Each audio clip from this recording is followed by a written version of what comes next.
Prime Minister Narendra Modi is on his first state visit to the United States. What is the direction of India-US ties? Months after his release from long-term imprisonment, Pashtun rights leader and parliamentarian Ali Wazir has been arrested again. Why is this popular leader being targeted? And how is climate change worsening the humanitarian crisis in war-affected Yemen? Welcome to Daily Debrief. I'm your host Shriya, and these are the stories for the day. India's Prime Minister Narendra Modi is on his first official state visit to the United States, where he will be hosted by American President Joe Biden at the White House. While cooperation in semiconductors, cyberspace, aerospace, strategic infrastructure and communication is expected, the Indian Prime Minister's visit comes as rights groups and political opponents accuse Modi of stifling dissent and pursuing anti-Muslim policies back home. We're joined by NewsClick's editor-in-chief Prabir Purkayastha for more on this story. So Prabir, what are the kind of discussions and possibilities that one can generally expect to come out of this meeting between President Joe Biden and Prime Minister Narendra Modi? Well, obviously, given the geostrategic realities today and in the United States, risks with both Russia and China, the risks of tensions, wars, conflicts growing, both United States and India, for other reasons, its own tensions with China, are looking for strategic, if not alliances, but at least strategic understanding and coming closer on a certain set of issues. And India, of course, we know that the border issues between India and China make it difficult for India and China to normalize relations unless that issue is sorted out. The US wants to play on this, earlier wanted us to come in Quad, and Quad 4 countries, Japan, United States, Australia and India. Coming together would have meant perhaps a defense alliance, which didn't happen. So it remained something which is of economic interest, certain military maneuvers, exercises, etc. But it didn't really get into a defense understanding or a defense alliance. India and the US have had a number of deals with each other in which defense cooperation is supposed to be a part of it, and India has given a certain set of concession to the United States. But the problem of the Indian military side has been that it's very costly to get into relationship with the United States, and there are certain other issues also involved in it with respect to control over the technology that it would be given. So this has been one of the problems that have been there on issues of defense cooperation, but there's nevertheless a growing feeling that India and United States would become de facto defense partners, even if not officially in a defense deal of a kind, which is like joining NATO or joining AUKUS kind of defense pacts. But nevertheless, there is this thinking of coming together in basically identifying China as a possible opponent for both. The second part of it is what are the technology deals possible, and this is in the context that already there is a tension between China and the US with respect to technology. Now, there was a lot of talk about delinking United States from China, and of course there is a China chip wars. A number of sanctions have been imposed on Chinese companies, what they can get from the United States in terms of technology, chips and so on. Machines to make chips, all that is there already in the offing. But recently the United States has said that they will de-risk but not de-link. Now, both these words, of course, can have the meaning that you want to add to it. So de-linking would have meant isolating or separating the supply chains completely, at least in the long run, if not in the short run. De-risking is friendshore it, all those things which are difficult to get from any other source, then you have to try and ship those things out of China so that there are other alternate sources available to you. So it is more to distribute what you buy from China into other shores as well. So friendshoring is the other word which was used earlier. So it is not clear that what it will end up with, because it assumes that China will do nothing. So what will they do in turn is a question.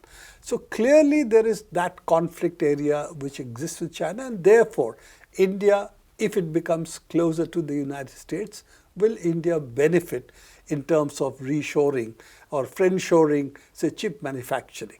Those are some of the issues being talked about.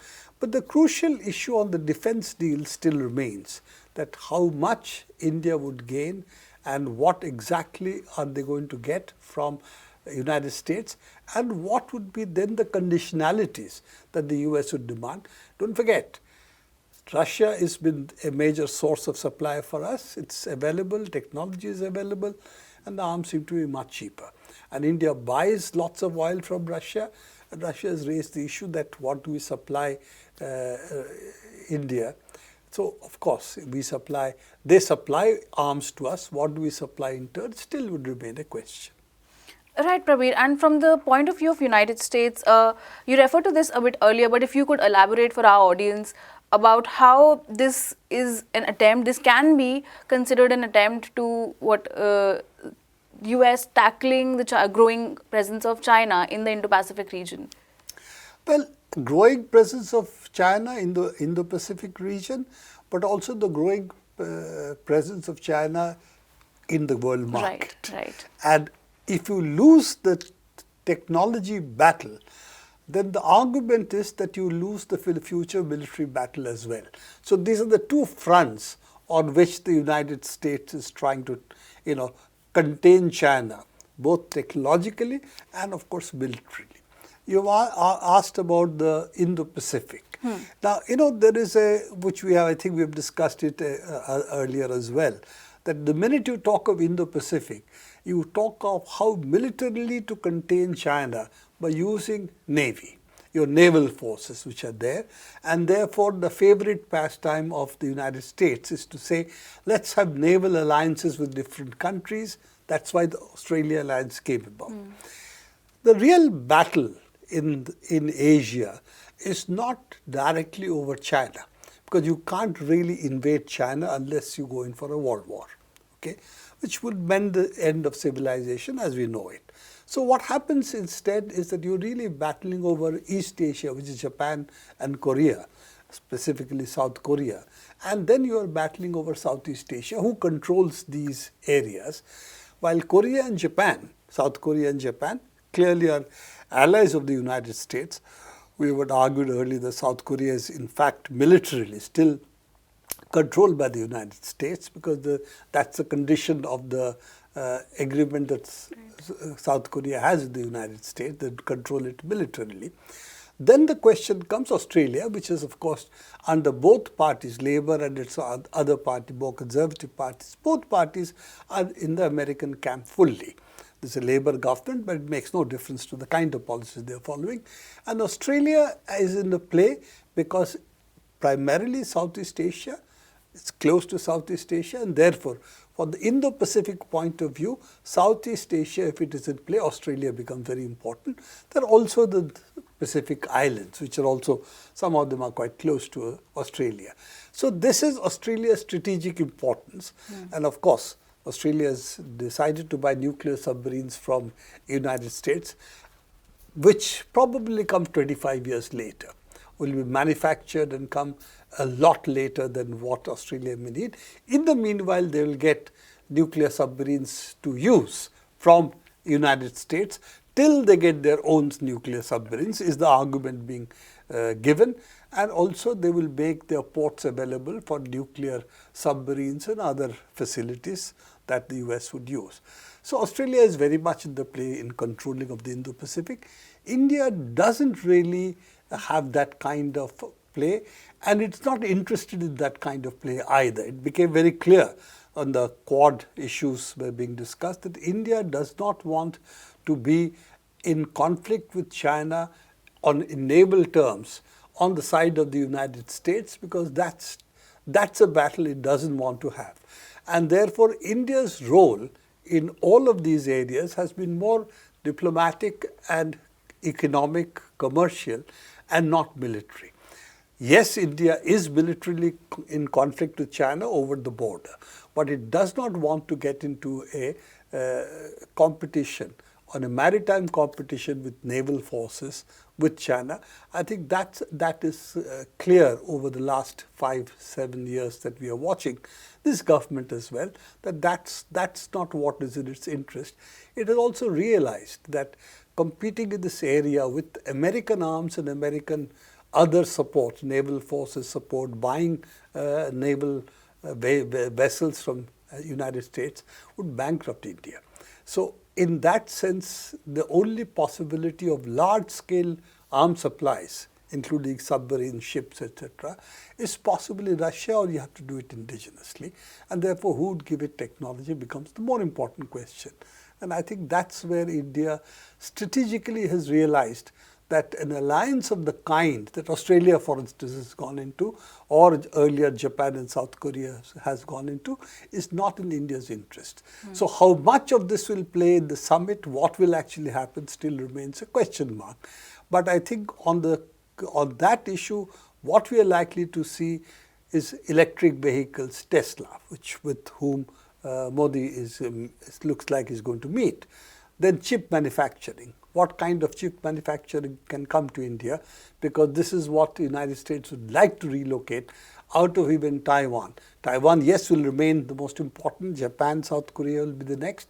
Can India become the fourth? Because in case of a war, Japan, South Korea and Taiwan all might become difficult to get equipment from. So all these are in play, and I do expect that apart from defense, what we like to see is close cooperation on electronics, semiconductors, chips essentially, and on electric vehicles. These are the areas we might see that Indian industry lining up with the US industry to start production.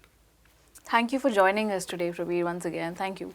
Pashtun leader, activist and member of Pakistan's parliament Ali Wazir was taken into custody by security forces this week, months after his release from prison in February this year. The development comes days after the Federal Investigation Agency's Cybercrime Circle summoned Wazir and Manzoor Pashtun over mutiny charges for their social media posts. The leader of Pashtun Tahaffuz movement was released from Karachi jail earlier in February after being imprisoned for more than 2 years. He was under arrest in December 2020 in several sedition cases. Abdul Rahman joins us now for more details on this story. Welcome back to the show, Abdul. So, first off, what has happened? Why is Ali Wazir being targeted repeatedly?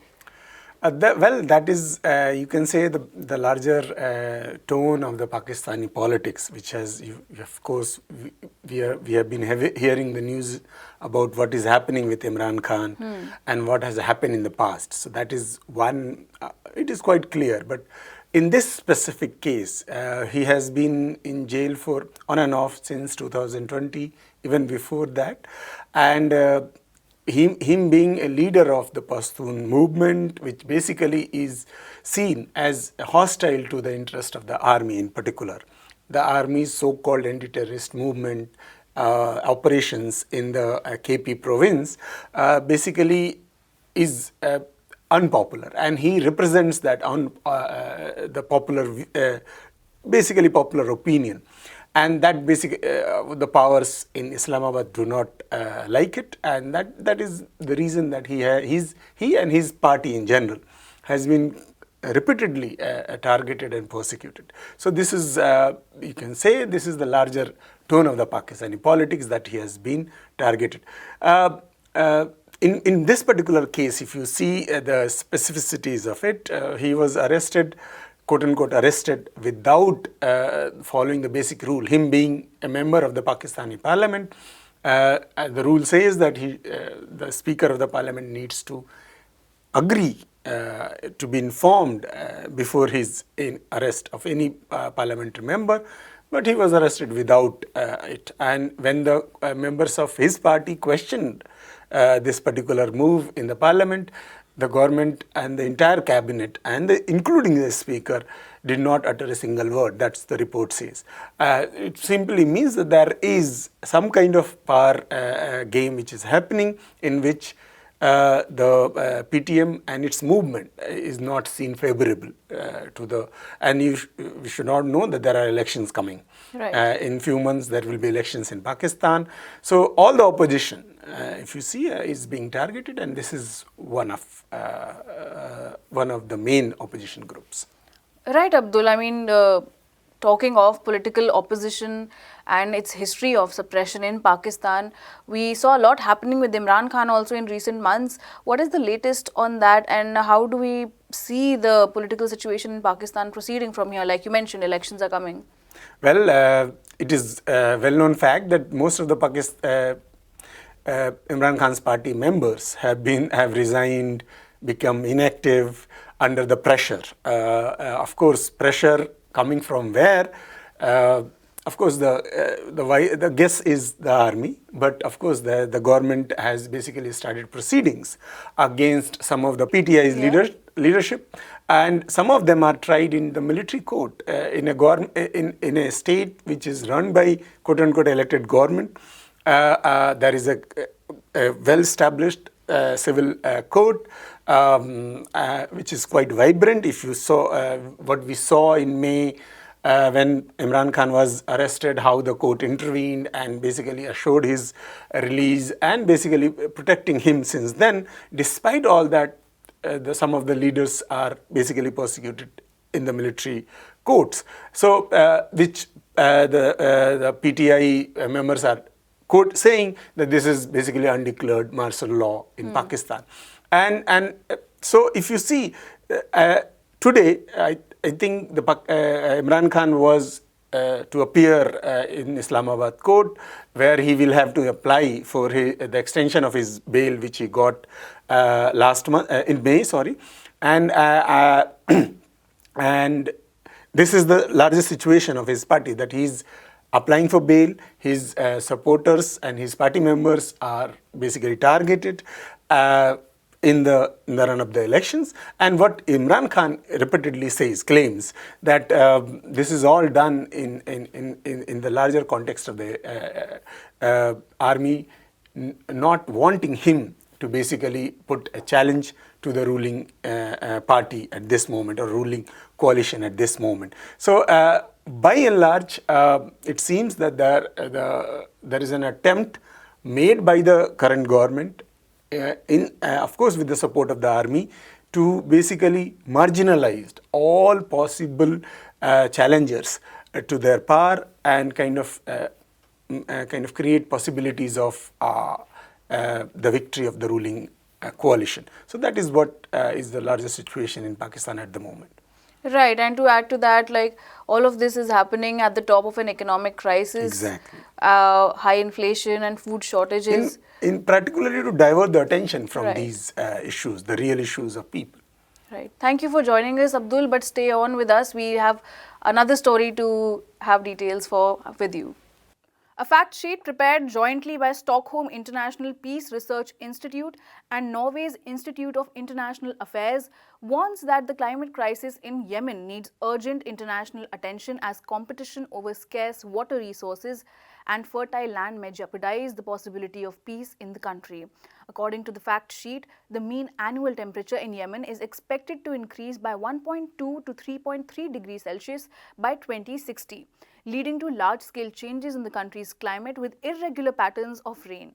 In Yemen, climate-related stressors have significantly worsened livelihood conditions, and Yemen is already considered one of the most food secure, insecure, and water-scarce countries in the world.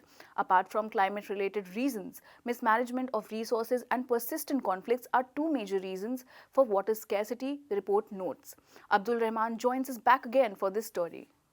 So, Abdul, first off, what are the findings of this report? Well, it is a list of facts which basically narrates the larger climate crisis in Yemen. It says that Yemen, of course, is one of the countries which has been most affected by water scarcity, and that basically and erratic rains, which basically affects the agriculture the most. And report notes, and it is a quite well-known fact, that Yemen is predominantly agricultural economy. More than 60% of the Yemen's population is based on agriculture. So if there are erratic rains and there is water scarcity, of course, the larger agricultural products are affected. Yemen imports more than 90% of its food and other essential necessities from outside already. Before the war also that was the case, but because of the war it has become a severe issue, because the climate changes basically have made the whatever possibility of production, agricultural production was there in Yemen even much more worse. That is one major finding. Apart from that, it also talks about how this climate change and its impacts on impact on economy basically has a impact on other aspects of Yemeni life, like its society, how it is impacted. So it says that how, because of the economic insecurities and economic food insecurity and other things, a large number of women and girl child in particular have been badly affected. Child marriages have gone up and so on and so forth. It also talks about its impact on the larger possibilities of peace in Yemen. And it says that despite the fact that there is an attempt to create ceasefire in Yemen, and there are negotiations going on between Saudi Arabia, the main aggressor, and Yemenis, it may not lead to actual peace in Yemen until the climate issues are addressed. Of course, not by the Yemenis alone, by the global community. Abdul, these problems of lack of resources, whether it's fertile land or water, they existed before the war also. So how has the war intensified, in what terms has the war intensified these problems? Well, you rightly pointed out, the report says that the climate issues are not new. Yemen has scarcity of water, erratic rain before. Of course, the intensity has gone up in last few decades. But for example, the report notes that in 2010, the government report says that around 4,000 people in Yemen died because of the conflicts, which were local conflicts over water resources, over agricultural land, and so on and so forth. In what term the war has intensified it is quite obvious. Earlier, there were local mechanisms to address the conflicts. So at the local level, there were elders, or there were local government bodies, or the central government. There were proper institutional mechanisms to address the local conflicts. Since the war, all those institutions have been destroyed. There has been increased pressure on the civil infrastructure. A large number of civil infrastructure has also been targeted by the Saudi-led aggression.